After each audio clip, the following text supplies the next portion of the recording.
Hi guys, today we're going to be reading section 2 of our chapter 7 textbook. So let's begin. Islamic beliefs and practices. The Quran. During Muhammad's life, his followers memorized his messages and his words and deeds. After Muhammad's death, they collected his teachings and wrote them down to form the book known as the Quran. Muslims believe the Quran to be the exact word of God as it was told to Muhammad. Beliefs.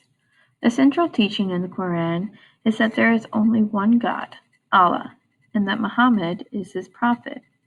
The Quran says people must obey Allah's commands. Muslims learned of these commands from Muhammad. Islam teaches that the world had a definite beginning and will end one day. Muhammad said that on the final day God will judge all people. Those who have obeyed his orders will be granted life in paradise. According to the Quran, paradise is a beautiful garden full of fine food and drink. People who have not obeyed God, however, will suffer. Guidelines for behavior. Like holy books of other religions, the Quran describes how Muslims acts of worship, guidelines for moral behavior, and rules for social life. Some of these guidelines for life are stated explicitly. For example, the Quran clearly describes how a person should prepare for worship. Muslims must wash themselves before praying, so they will be pure for Allah. The Quran also tells Muslims that they should not eat or drink. Muslims are not allowed to eat pork or drink alcohol. Other guidelines for behavior are not stated directly, but are implicit in the Quran.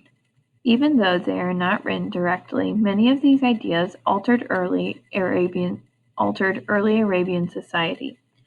For example, the Quran does not expressly forbid the practice of slavery, which was common in early Arabia. It does, however, imply that slavery should be abolished. Based on the implication, many Muslim slaveholders chose to free their slaves. Another important subject in the Quran was to do with jihad, which means to make an effort or to struggle. Jihad refers to the inner struggle people go through in their effort to obey God and behave according to Islamic ways. Jihad can also mean to struggle to defend the Muslim community or historically to convert people to Islam. The word has also been translated as holy war. The Sunnah. The Quran is not the only source of the teachings of Islam. Muslims also study the Hadith, the written record of Muhammad's words and actions. It is also the basis of the Sunnah. The Sunnah refers to the way Muhammad lived, which provides a model of the duties and the way of life expected of Muslims. The Sunnah guides Muslims' behavior. The 5 pillars of Islam. The first duties of a Muslim are known as the 5 pillars of Islam, which are the 5 acts of worship required for all Muslims. The first pillar is a statement of faith. At least once in their lives, Muslims must state their faith by saying, "There is no God but God, and Muhammad is his prophet." Muslims say this when they accept Islam. They also say it in their daily prayers. The second pillar of Islam is daily prayer. Muslims must pray 5 times a day, before sunrise, at midday, in late afternoon, right after sunset, and before going to bed. At each of these times, a call goes out from a mosque, inviting Muslims to come pray. Muslims try to pray together at a mosque. They believe prayer is proof that someone has accepted Allah. The third pillar of Islam is a yearly donation to charity. Muslims must pay part of their wealth to a religious official.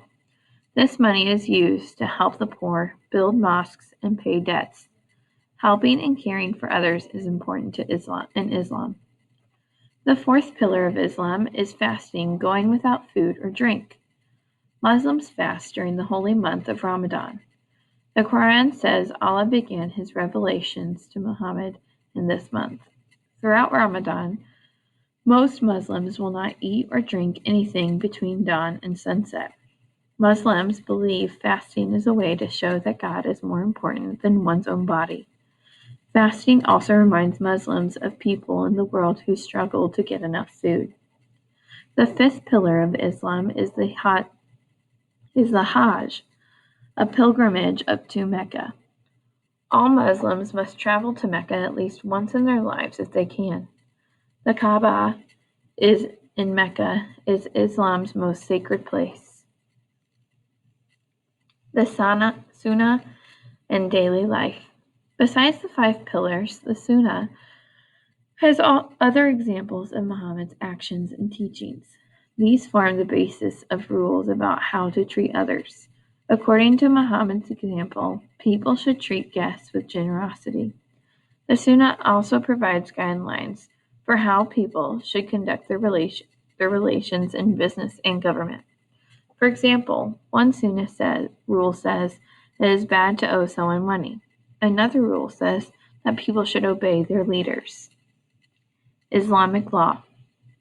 Together, the Quran and the Sunnah are important guidelines for how Muslims should live. They also form the basis of Islamic law and Sharia. Sharia uses both Islamic sources and human reason to judge the righteousness of actions a person or community might take.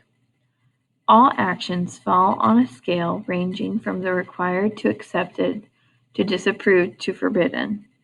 Islamic law makes no distinction between religious beliefs and daily life, so Islam affects all aspects of a Muslim's life. Sharia sets rewards for good behavior and punishments for crimes. It also describes limits of authority. It was the basis for law in Muslim countries until modern times. Today, though, most Muslim countries blend Islamic law with legal systems like those in the United States or Western Europe. Islamic law is not found in one book. Instead, it is a set of opinions and writings that have changed over the centuries.